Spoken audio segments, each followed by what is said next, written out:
भीमराव अंबेडकर, जिन्हें भारत में संविधान के जनक और दलितों के मसीहा के रूप में जाना जाता है, का पूरा नाम भीमराव रामजी अंबेडकर था।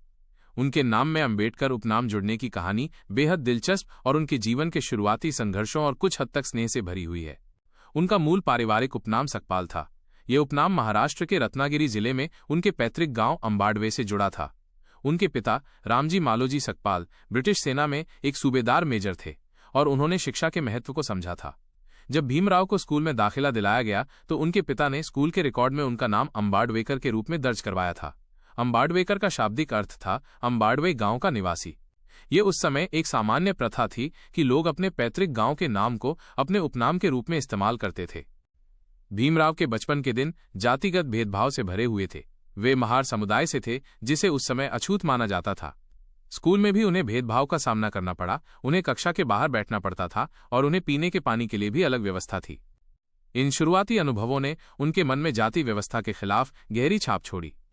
जब वे सतारा के एक सरकारी हाई स्कूल में पढ़ रहे थे तो उनके जीवन में एक महत्वपूर्ण मोड़ आया, उनको हमेशा के लिए बदल दिया। उनके एक मराठी ब्राह्मण शिक्षक थे जिनका नाम कृष्णाजी केशव अंबेडकर था। कृष्णाजी केशव अंबेडकर भीमराव से बहुत स्नेह करते थे और उनकी बुद्धिमत्ता और सीखने की ललक से अत्यधिक प्रभावित थे। भीमराव अपनी कक्षा में एक मेधावी छात्र थे और उनके शिक्षक ने उनकी प्रतिभा को पहचाना। शिक्षक कृष्णाजी केशव अंबेडकर ने भीमराव को पढ़ाई में बहुत प्रोत्साहित किया और उन्हें अतिरिक्त सहायता भी प्रदान की। ये एक ऐसे समय में था जब उच्च जाति के लोग आमतौर पर अछूत बच्चों से दूरी बनाए रखते थे। शिक्षक कृष्णाजी केशव अंबेडकर का व्यवहार न केवल असाधारण था, बल्कि ये उनके उदार हृदय और जातिगत पूर्वाग्रहों से परे सोचने की क्षमता को भी दर्शाता था। अपने स्नेह और सम्मान के प्रतीक के रूप में शिक्षक कृष्णाजी केशव अंबेडकर ने स्कूल के आधिकारिक रिकॉर्ड में भीमराव के उपनाम अंबाडवेकर को बदलकर अपना स्वयं का उपनाम अंबेडकर कर दिया।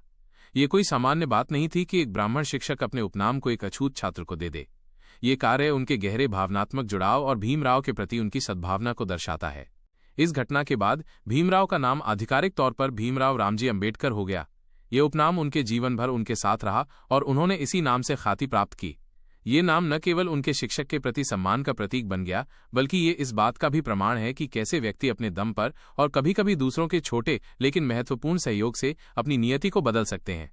अंबेडकर उपनाम सिर्फ एक पहचान नहीं, बल्कि एक आंदोलन, एक विचारधारा और करोड़ों वंचितों के लिए आशा का प्रतीक बन गया।